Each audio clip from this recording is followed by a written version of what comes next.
Hello সবাইকে, আজকে আমাদের প্র্যাকটিস নোটসের আরও একটা এপিসোড আপনাদের সাথে শেয়ার করতে যাচ্ছি। সো আজকে আমরা দেখব যে ডাবল কনফার্মেশনের মানেটা কি।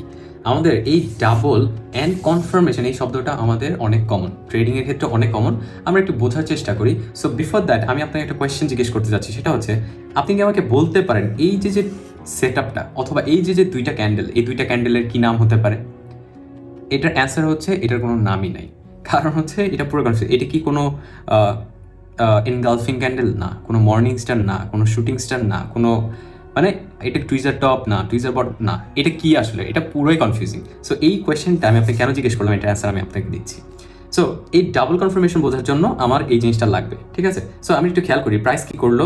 প্রাইস একটা র্যালি শুরু করছে, নিচ থেকে যখন শুরু হয় তখন সেটাকে বলা হয় র্যালি আপসাইডে। দেন এখানে একটা বেস ক্রিয়েট করেছে, প্রাইস এখানে বেস ক্রিয়েট করলো, দেন ওপরে শুট করার পর এখানে একটা রেজিস্ট্যান্স ফেস করলো, ঠিক আছে? এটা কিন্তু প্রথমে রেজিস্ট্যান্স হয়ে যায়নি, বাট আমি ধরে নিতে পারি এটা রেজিস্ট্যান্স R1। যখন আমি R2 পাবো তখন আমি ধরে নিব যে এটা অ্যাকচুয়াল রেজিস্ট্যান্স। ফাইন, প্রাইস আবার নিচে চলে আসলো।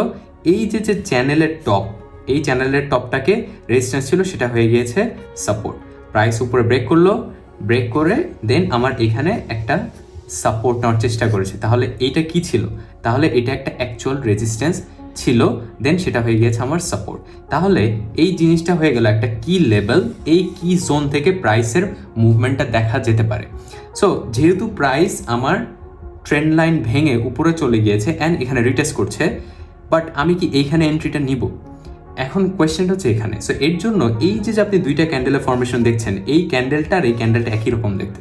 এর জন্য আমি ফার্স্ট আপনাকে জিজ্ঞেস করেছিলাম যে আপনি বলতে পারেন যে এই ক্যান্ডেলটা কি ধরনের ক্যান্ডেল। সো যেহেতু আপনার অ্যান্সার কোনো কিছু আসে না, আমি হোপফুলি আপনার কোনো অ্যান্সার আসে নাই, প্লাস আমি নিজেও কনফিউজ যে এটার কোন ক্যান্ডেল হতে পারে। এর জন্য এই ট্রেডটাকে আমরা এখানে লুজ করে ফেলেছি বা ট্রেডটাকে আমরা এক্সিকিউট করি নাই। ফাইন, ট্রেডটাকে এক্সিকিউট করি নাই।